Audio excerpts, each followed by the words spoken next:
तो इस बार जहांगीरपुरी में बुलडोजर प्रहार हो रहा है। आप देख रहे हैं हमारी खास पेशकश, आपके साथ मैं हूं कंचन डोगरा नेगी और आपको बताते हैं अपडेट दिल्ली के जहांगीरपुरी में जिस तरह से बुलडोजर चल रहा है। एमसीडी की कार्रवाई पर सुप्रीम कोर्ट का दखल यहां पर आ चुका है। जहांगीरपुरी में बुलडोजर पर रोक लगाई गई है। सुप्रीम कोर्ट ने यथास्थिति बनाए रखने के आदेश दिए, मतलब जो अभी स्थिति बनी है उनको ही बने रहने दिया जाएगा अगले ऑर्डर तक। सुप्रीम कोर्ट के बुलडोजर के खिलाफ जमीयत उलेमाए हिंद की याचिका सुप्रीम कोर्ट के साथ ही कल दिल्ली हाई कोर्ट में भी होगी सुनवाई। तो दिल्ली हाई कोर्ट के साथ साथ सुप्रीम कोर्ट में सुनवाई इस मामले पर। एमसीडी को नहीं मिला कोर्ट का नोटिस। जहांगीरपुरी में एमसीडी की कार्रवाई जारी है। सुशील मेरे सहयोगी और जानकारी के साथ इस खबर पर मौजूद हैं। सबसे पहले चलते हैं ग्राउंड जीरो पर, जहां पर सुशील हमारे साथ मौजूद हैं। सुशील, एक तरफ तो खबर यह आ रही है कि सुप्रीम कोर्ट का नोटिस आ चुका है जहां पर अगले आदेश तक के लिए रोक लगाई गई है, यथास्थिति बरकरार रहेगी। दूसरी तरफ एमसीडी कह रही है कि उनको कोई नोटिस नहीं मिला। ये पूरी खबर विस्तार से बताइए, क्या अपडेट है? देखिए कंचन मैं ग्राउंड जीरो पे हूं और आपको इंक्रोचमेंट हटाने की वो ताजा तस्वीर आपको दिखा रहा हूं। देखिए फिलहाल ये इंक्रोचमेंट एमसीडी के द्वारा, बुलडोजर के द्वारा हटाया जा रहा है। ये तमाम वो जूस की दुकानें हैं जो फिलहाल कुशल चौक पर हुई थी। कंचन, ये वही जगह है जहां सबसे ज्यादा भगदड़ मची थी, पथराव हुआ था और इस दोनों साइड्स की जो दुकानें हैं यहां से भी कांच की बोतलें फेंकी गई थी। लेकिन आप देखिए कि सड़कों पर जिस प्रकार की दुकानें हैं या जो अवैध अतिक्रमण है वो एमसीडी के द्वारा अभी तोड़ा जा रहा है, अभी हटाया जा रहा है। भारी पुलिस बल हैं, उनको तैनात किया गया है। लेकिन एमसीडी का जो जिस तरह लगातार हथौड़ा है वो चलता जा रहा है और तमाम जो सड़क पर या जो रोड पर ऑक्यूपाइड दुकानें थी या रोड पर तमाम जो लोग थे उनकी दुकानों को तोड़ा जा रहा है। एमसीडी ने ये नोटिस जारी कर कल रात में जानकारी दे दी थी कि यहाँ पर बुलडोजर चलाया जाएगा क्योंकि इंक्रोचमेंट है जो वो हटाया जाएगा। लेकिन मैं आपको तस्वीरों में दिखाऊं कंचन की ये फिलहाल ग्राउंड जीरो की जो तस्वीर मतलब आप ये बोल रहे हैं सुशील, आप ये तस्वीरें दिखाते हुए बता रहे हैं कि इस समय भी बुलडोजर का जो ये रोष है लगातार अतिक्रमण को हटाने में जारी है। यहां पर कार्रवाई एमसीडी की चल रही है मतलब। जी बिल्कुल, देखिए कंचन, वजह यह है कि जब तक सुप्रीम कोर्ट का ऑर्डर वरिष्ठ अधिकारियों को नहीं मिलेगा, एमसीडी के कमिश्नर को नहीं मिलेगा या पुलिस कमिश्नर को नहीं दिया जाएगा, तब तक फिलहाल ये इंक्रोचमेंट हटाने की प्रक्रिया चलती रहेगी। अच्छा। सवाल यह है कि चूंकि सुप्रीम कोर्ट का ऑर्डर हुआ है, सुप्रीम कोर्ट का जो ऑर्डर है वो जब अपलोड होगा उसके बाद वरिष्ठ जो इस पूरे मामले में कमिश्नर हैं उनको कम्युनिकेट किया जाएगा। उसके बाद फिलहाल ये इंक्रोचमेंट जाएगा। लेकिन जब तक यहाँ के अधिकारियों को सुप्रीम कोर्ट के आदेश की कॉपी नहीं मिलेगी, इंक्रोचमेंट चलता रहेगा। और ये देखिए ये तमाम ठीक है, तो यानी कि एमसीडी कर्मचारी जो है वो सुप्रीम कोर्ट के ऑर्डर, सुप्रीम कोर्ट के नोटिस को मिलने का इंतजार कर रहे हैं। लेकिन एक अपडेट सुनील ये भी है, सुशील ये भी है कि बुलडोजर के खिलाफ जमीयत उलेमाए हिंद उन्होंने भी याचिका दी है। वे तो पहले ही बोल चुके हैं कि एक विशेष समुदाय के खिलाफ ही यहाँ पर बुलडोजर चल रहा है और अब दिल्ली के जहांगीरपुरी में जिस तरह से यहाँ पर बुलडोजर चल रहा है इसके खिलाफ जमीयत उलेमाए हिंद की याचिका आ चुकी है। इस पर आपके पास कोई जानकारी?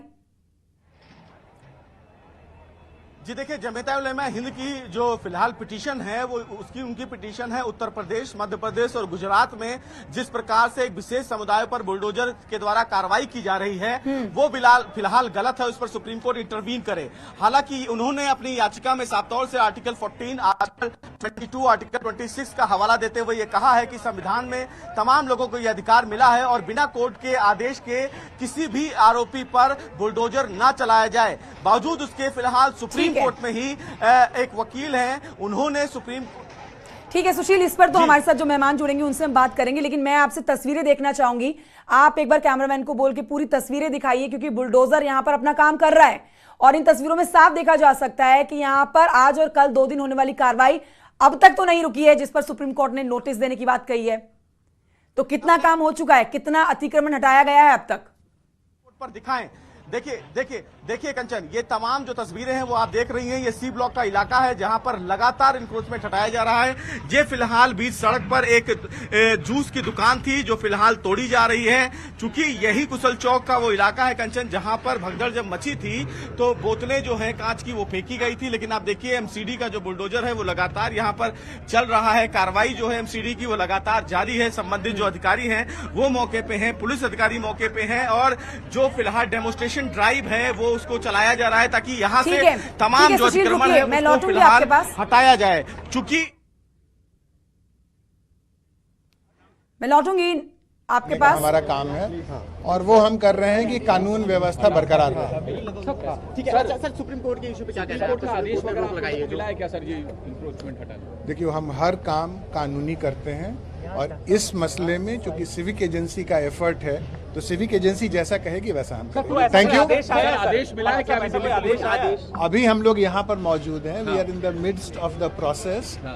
Let the civic agency take a decision. So we are here to provide support and protection to civic agency. Help किस तरह मांगी गई थी? पुलिस प्रोटेक्शन की हेल्प होती है, कानून व्यवस्था बनाए रखने की मांगी जाती है, वो हम कर रहे हैं। हमारा फोकस्ड और लिमिटेड रोल है, वो हम अदा कर रहे हैं। Thank you.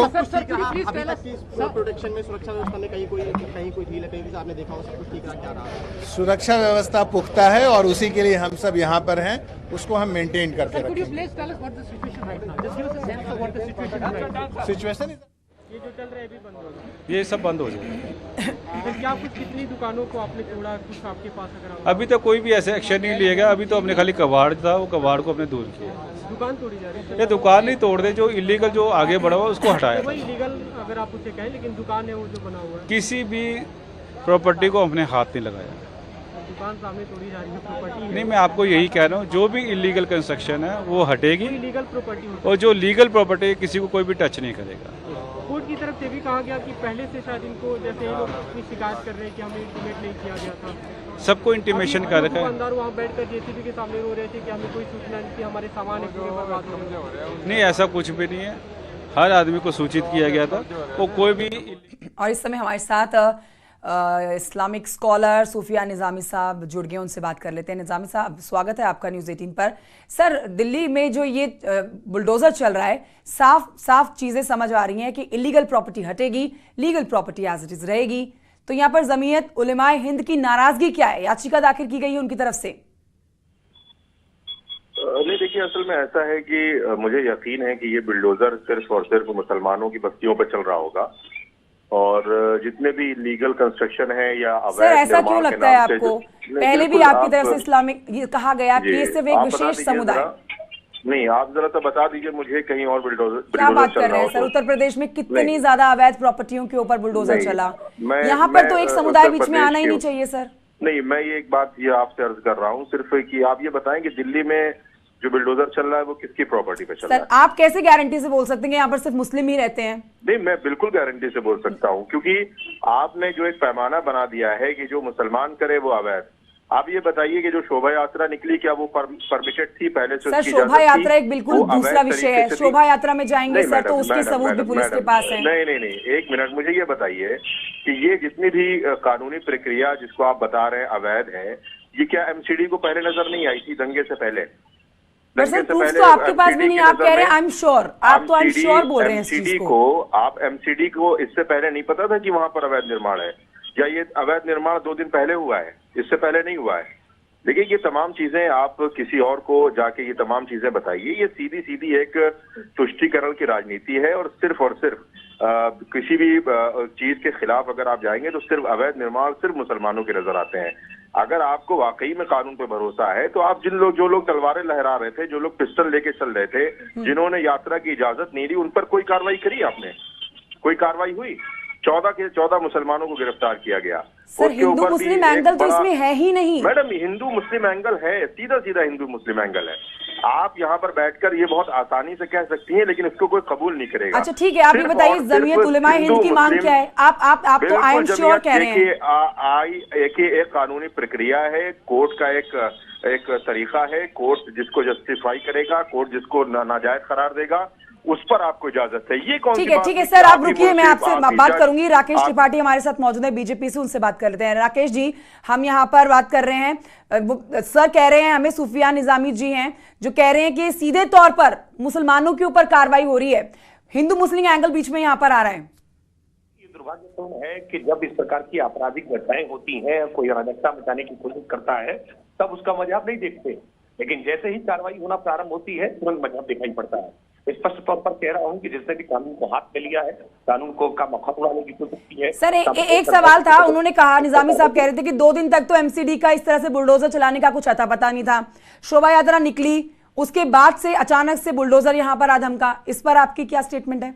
नहीं, देखिए बुलडोजर जहां पर भी चल रहा है वहां विधिक तौर पर ही चल रहा है, विधिक परिवेश के दायरे में ही चल रहा है। कहीं पर कोई इंक्रोचमेंट है, अतिक्रमण कर रखा है, गलत तरीके से अवैध संपत्तियां बनाई गई हैं, किसी सार्वजनिक जीवन को बाधित करने का प्रयास किया गया है, तो निश्चित तौर पर वहां बुलडोजर चलेगा। और ये बुलडोजर चलना भी चाहिए। बुलडोजर लोगों को भरोसा देता है, लोगों को विश्वास दिलाने का काम करता है। निजामी साहब हमारे साथ फोन लाइन पर हैं क्या? एक मेरा सवाल ले लीजिएगा। जी सर बोलिए। मेरा एक सवाल इनसे राकेश जी से ले लीजिएगा, जो कानून की इतनी बातें कर रहे हैं। लखनऊ में जानकीपुरम में एक जगह बिल्डोजर पहुंचता है, एलडीए की पूरी कार्रवाई होती है, वहां पर इनके पार्टी के विधायक आ जाते हैं, वो तमाम चीजें इलीगल होती है। इनके पार्टी के विधायक आते हैं, वो इलीगल वे जो है वो लीगल हो जाता है, और ये बात यहाँ पर कानून की करते हैं। जरा सा इनसे पूछिए कि वो किस बुनियाद पर वहां से बिल्डोजर वापस आया। वो इसलिए क्योंकि उसका ताल्लुक, उस बिल्डिंग का ताल्लुक इनके पार्टी के विधायक से था। सिर्फ इस बुनियाद पर वो इलीगल जो। लेकिन सर एक बिल्डिंग, मेरी बात सुनिए निजामी साहब, एक बार मेरी शांति से बात सुनिए। एक बिल्डिंग जिसमें लोग रह रहे हैं, जो अवैध निर्माण है, सीधे तौर पर बुलडोजर चल रहा है, लोगों पर तोड़ना चल रहा है सर, कि इसमें मुस्लिम रहते हैं, इसमें हिंदू रहते हैं, इसलिए इस बिल्डिंग को गिराएंगे, इसलिए इसको नहीं गिराएंगे। जितनी आसानी से आप ये बात यहाँ टीवी पर बैठ कर रही हैं, शायद ही उतनी ही प्रैक्टिकल ये बात होती। या आप भी जानती है, हम भी जानते हैं कि जिस जगह पर बिल्डोजर चल रहा है वहाँ की अक्सरियत क्या है, वहां पर कल 2 दिन पहले क्या वाकया हुआ, किस तरीके से लोगों ने मस्जिद के अंदर घुसकर वहां पर झंडे लगाने का काम किया, वहां नारेबाजी की। अब ये तमाम चीजें आपको नजर नहीं आती। अच्छा तो ठीक है, राकेश जी से इस पर जवाब ले लेते हैं। राकेश जी आप क्या बोलेंगे निजामी जी को? वो सीधे तौर पर ये कह रहे हैं कि आप लोग मुसलमानों को तंग कर रहे हैं और यहाँ पर मुसलमानों के ऊपर ही कार्रवाई की जा रही है। नहीं, राकेश जी का तो देखिए, राकेश जी का, एक मिनट माफ कीजिएगा, राकेश जी का तो इससे ताल्लुक ही नहीं है। राकेश जी जो सूबा उत्तर प्रदेश से आते हैं, एमसीडी दिल्ली पर है, तो राकेश जी से इसका कोई ताल्लुक ही नहीं है। आप राकेश जी को जबरदस्ती, अगर कोई केंद्र का कोई व्यक्ति होता या कोई होता तो उससे बात की जाती। नहीं, केंद्र में तो सर बीजेपी की सरकार है ना। नहीं, तो बीजेपी से और इनसे बीजेपी की विचारधारा तो एक ही होगी ना सर। उत्तर नहीं मैडम, माफ कीजिएगा, सरकार की विचारधारा अलग होती है, बीजेपी की विचारधारा एक होती है। लेकिन हमारे उत्तर प्रदेश में बीजेपी की सरकार है और योगी जी की सरकार है। जी ठीक है। कल उन्होंने एक स्टेटमेंट दिया और यही वजह है कि यहाँ शोभा यात्रा भी निकली, रमजान भी है और तमाम, लेकिन कोई भी दंगा, कोई भी फसाद यहाँ पर नहीं हुआ। ये विचारधारा अगर एक होती तो मध्य प्रदेश में दंगा होता और यूपी में भी दंगा होता। तो ये आपकी इच्छा की शक्ति की बुनियाद पर होता है कि आप किस तरीके से किसी चीज को मैनेज करते हैं। मध्य प्रदेश में भाजपा की सरकार है, लेकिन वहां दंगा हुआ। लेकिन उत्तर प्रदेश में योगी जी की सरकार है, यहाँ दंगा नहीं हुआ क्योंकि कानून व्यवस्था। तो आप क्या चाहते हैं? मैं बीजेपी की तरफ से राकेश जी से जवाब लूं इस पर के ना लूं? एक बार उनका रिएक्शन तो ले लेते हैं सर। मैं सुन तो लेते हैं उनको। सवाल ही नहीं है। नहीं, आप बिल्कुल लें, आपको मुबारक हो, लेकिन दिल्ली का सवाल राकेश जी से पूछेंगे तो ये बेईमानी होगी। चलिए उनसे जान तो लेते हैं कि यहाँ पर ठीक है एमसीडी की कार्रवाई हो रही है, लेकिन एक बार बीजेपी का रिएक्शन इस पर ले लेते हैं राकेश जी से बात करके। क्या राकेश जी क्या कहेंगे आप? निजामी साहब बहुत नाराज हैं और वो सीधे तौर पर यहाँ पर मुसलमानों के ऊपर होती हुई कार्रवाई कह रहे हैं जो जहांगीरपुरी में हो रहा है। काश ऐसा होता कि निजामी साहब बड़े मन से विधिक और अविधिक गैर कानूनी दृष्टि से इन बातों को देखने का काम करते। काश ऐसा होता कि वो उसमें मजहब न ढूंढ रहे होते, लेकिन बहुत चालाकीपूर्ण तरीके से उन्होंने उत्तर प्रदेश को और मध्य प्रदेश को, भारतीय जनता पार्टी की यूनिट को अलग अलग भागों में बांटने का प्रयास किया है। मैं स्पष्ट तौर पर कह रहा हूँ, जहां भी भारतीय जनता पार्टी की सरकार हो, चाहे वो एमसीडी में सरकार हो, चाहे वो केंद्र की सरकार हो या राज्य की सरकार हो, भारतीय जनता पार्टी की सरकार दीनदयाल उपाध्याय जी के अंत्योदय सिद्धांत चलती है, जहाँ प्रसाद मुखर्जी जी के दिखाए गए रास्ते से चलती है, हमारी पंचनिष्ठाओं के आधार पर चलती है, राष्ट्रीय विचारों के आधार पर चलती है। वो मैं देख रहा हूँ कि जिस तरीके से मुसलमानों पर कार्रवाइयाँ हो रही हैं, वो आपकी विचारधारा नजर आ रही है मैडम। दिल्ली को लेकर नहीं निजामी साहब मेरी बात समझिए। जब जानकीपुरम में इनका बिल्डोजर वापस होता है तो उसी वक्त विचारधारा नजर आ जाती है कि ये विचारधारा किस बुनियाद पर किस तरीके से काम कर रही है। मैं समझ नहीं पा रहा हूँ निजामी साहब कहना क्या चाहते हैं। ये योगी आदित्यनाथ जी की प्रशंसा कर रहे हैं और आलोचना कर रहे हैं। मैं ये कह रहा हूँ, बिल्कुल देखिए मैडम, ऐसा है। राकेश जी सुनिए जी सुन, मेरी बात सुन लीजिए। जी बोलिए सर। कोई भी इंसान, राकेश जी जरा एक मिनट सुन लेते हैं निजामी साहब को। सबर कर लें। देखिए मैडम, मेरा ये कहना है कि जो कोई जहाँ गलत काम करेगा उसकी निंदा की जाएगी और जो कोई भी जहाँ सही काम करेगा उसकी सराहना की जाएगी। ना हमारी मुखालिफत भारतीय जनता पार्टी से है, ना हमारी मुखालिफत किसी नेता से है। हमारी मुखालिफत यह है कि अगर बदले की भावना से कहीं भी इलीगल तरीके से कार्रवाई की जाएगी, उसको अवैध निर्माण बताकर किया जाएगा, तो इससे पहले क्यों नहीं किया रहा? बट सर ये बात आज नहीं कह रहे हैं, जमीयत उलेमा पहले से ये बात कहने लग गया है कि ये सिर्फ एक विशेष समुदाय के ऊपर कार्रवाई हो रही है। बहुत सारे बिल्कुल मैडम, एग्जाम्पल्स हैं हो यहाँ रही है, पर सर। आपको उत्तर नजर नहीं प्रदेश आ में रहा आप है। देखिए, यहाँ पर ऐसे भूमाफिया हैं जिनके ऊपर योगी सरकार का बुलडोजर चला। अभी आप बोलेंगे उत्तर प्रदेश की बात मत करिए, दिल्ली की बात करिए, तो दिल्ली के लिए तो आपके पास भी कोई सबूत नहीं है ना सर कि यहाँ पर सिर्फ एक विशेष समुदाय के ऊपर कार्रवाई हो रही है। आप सिर्फ इतना जवाब दे दीजिए, ये जो अवैध निर्माण है ये कितने सालों से है? सर देखिए, ये सारा लेखा चिट्ठा तो एमसीडी के पास है और इसी वजह से यहाँ बुलडोजर चल रहा है। नहीं, एमसीडी के पास है ना, तो ठीक ये है। 2 दिन के बाद ही क्यों आपको याद आता है कि अवैध निर्माण है? तो इसको और क्या कहा जाएगा? इससे पहले क्या वहां पर निर्माण नहीं था? अगर आप इतने कानून का पालन करने वाले हैं तो आपको 2 दिन पहले नजर क्यों नहीं आया कि वहां पर अवैध निर्माण है? सर नाराजगी किससे है? ऐसा मुझे देखिए निजामी साहब, बुरा मत मानिएगा मेरी बातों को, मुझे लग रहा है कि आपकी नाराजगी बुलडोजर से है, ऐसा लग रहा है। बुलडोजर तो कोई व्यक्ति तो है नहीं कि जिससे नाराजगी हो। बुलडोजर से तो कोई सवाल ही नहीं पाता है। तो मेरा मतलब यह है कि जो काम किया जाए कानून की दायरे में रहकर किया जाए, कानून का एक प्रक्रिया होती है उसको पूरा करके किया जाए। अगर आपके पास इख्तियार है, आपके पास हुकूमत है, तो इसका कतई तौर पर मतलब ये नहीं है कि आप अवैध निर्माण के नाम पर किसी का घर उजाड़ दें। ये काम आप कर रही हैं, आपको जो लोग कर रहे हैं उनको मुबारक हो, लेकिन ये तमाम चीजें बहुत दिन तक, ज्यादा दिन तक चलने वाली नहीं है। नहीं देखिए सर, मीडिया का तो कोई रोल ही नहीं है इस चीज में। मीडिया अपना काम कर रहा है, हम दोनों पक्ष की चीजें दिखा रहे हैं। आपको बोलना चाहिए। नहीं नहीं सर, आपकी भी जिम्मेदारी है सर। देखिए सबूत ना आपके पास है ना हमारे पास है, हम खबर दिखा रहे हैं, आप जवाब दे रहे हैं। अगर सबूत नहीं है तो आप अवैध निर्माण किस बुनियाद पर कह रहे हैं? वही तो कर रहे हैं सर, हम तो यही बोल रहे हैं कि बुलडोजर अवैध निर्माण पर चल रहा है। आप कह रहे हैं कि एक विशेष समुदाय पे चल रहा है। आपने ये कहा कि मेरे पास सबूत नहीं है, फिर आप ये बोल रही हैं कि अवैध निर्माण है, तो ये बात मैं किस तरह मान लूं? सर देखिए, एमसीडी अपना काम कर रही है ना, हम यहाँ पर एक जाति, एक समुदाय को लेकर नहीं आ रहे हैं। नहीं, हम किसी धर्म को लेकर नहीं आ रहे हैं सर। धर्म का एंगल आप लेकर आ रहे हैं। माफ कीजिएगा, मैं धार्मिक आदमी हूँ और मैं जो चीज देख रहा हूँ वो मैंने बयान किया। आपको शायद नजर नहीं आ रही है तो वो आपको मुबारक हो, लेकिन जो चीज गलत हो रही है उसको बोलना मेरा हक और अधिकार है। ठीक है सर, आपकी बात सुनिए और आपकी बात राकेश जी भी सुन रहे हैं। राकेश जी बीजेपी का पक्ष रख रहे हैं, आप ये मत समझिए कि वो आपकी बात को सिर्फ काउंटर करने के लिए। लोगों के वरिष्ठ अधिकारियों को फिलहाल सुप्रीम कोर्ट का नोटिस नहीं मिला है, लेकिन मैं आपको तस्वीरों में दिखाऊं। देखिए डेमोलेशन जो हुआ है वो आप देखिए इधर ही ना, ये फिलहाल एक कुशल चौक के जूस की दुकान हुआ करती थी जो फिलहाल अब एमसीडी के बुलडोजर के द्वारा गिरा दी गई है। आप तस्वीरों में देख सकते हैं इन तमाम दुकानों को फिलहाल गिरा दिया गया है। एमसीडी का जो बुलडोजर है वो चला दिया गया है। एमसीडी का ये ट्रक है जिसमें तमाम तरीके के जो तोड़े हुए सामान है, देखिए लोगों की दुकानें जो थी सड़कों पर अवैध रूप से, उन दुकानों को हटा दिया गया है। इन तमाम दुकानों को फिलहाल जब्त कर लिया गया है। और इधर तस्वीरों में देखिए, ये वो फिलहाल तस्वीरें हैं जहां पर तमाम जो लोग थे, कुछ यहाँ के गरीब लोग थे, उन तमाम लोगों की दुकानें, जो कपड़ों की दुकानें हुआ करती थी ना, उनको हटा दिया गया है। ये देखिए तस्वीरों में मैं आपको दिखाऊंगा कि नीचे तमाम चीजें बिखरी हुई पड़ी हुई हैं, यहाँ सामान तमाम चीजें बिखरी हुई हैं। अब ये देखिए फिलहाल ये किसी का मकान था जहां से ये आते जाते थे, लेकिन एमसीडी के द्वारा इनके इस पूरे मकान के रास्ते को भी तोड़ दिया गया है। आप देख सकते हैं तमाम लोग जो है वो अपने दरवाजे पर खड़े हैं और देख रहे हैं, लेकिन सवाल यह है कि आखिर जब इनके घरों को भी तोड़ा गया तो ये फिलहाल अब अपने घर से वापस कैसे आएंगे? ये आपका मकान है क्या भाई साहब? नहीं जी सर। किसका मकान है ये मेरे भाई का है। अच्छा, तो ये क्या यही आने का रास्ता था? परेशान है, हमें और परेशान मत करो। देखिए ये फिलहाल तमाम जो लोग हैं जिनके घरों को तोड़ दिया गया, लेकिन हम कुछ और लोगों से भी बातचीत करते हैं जिनकी दुकानों को फिलहाल यहाँ पर तोड़ दिया गया।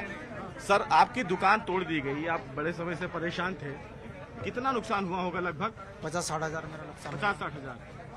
तो क्या यही एक जरिया था आपके कमाने का? यही जरिया। क्या इससे पहले एमसीडी के लोगों ने नोटिस जारी किया? जी नहीं, कुछ नहीं। अच्छा, नहीं नोटिस वोटिस कुछ नहीं दिया और अचानक आया सुबह, हमें ना 10 बजे करीब मालूम हुआ। सुबह हमने एक मीडिया वाले से पूछा और 1-2 पुलिस वाले यहाँ पर थे, हम उनसे पूछा जैसे कोई कार्रवाई होगा क्या? तो बोले ना ऐसे कोई कार्रवाई नहीं होगा और जो कूड़ा कबाड़ा है वो हटाएगा, वैसे कोई बात नहीं है, तोड़फोड़ नहीं है। आप लोगों को जानकारी नहीं दी गई? जानकारी होता तो हम नुकसान करवाते। तो सुशील मेरे सहयोगी ग्राउंड जीरो से आप तक ये रिपोर्ट पहुंचा रहे हैं। सुशील आपका शुक्रिया फिलहाल की जानकारी के लिए। सूफिया निजामी साहब हमारे साथ थे, उनका भी बहुत शुक्रिया बात करने के लिए, और राकेश जी का भी बहुत शुक्रिया हमसे बात करने के लिए। एक छोटे से ब्रेक के लिए हमें यहाँ पर रुकना होगा, हम जल्द लौट रहे हैं, आप कहीं मत जाइए।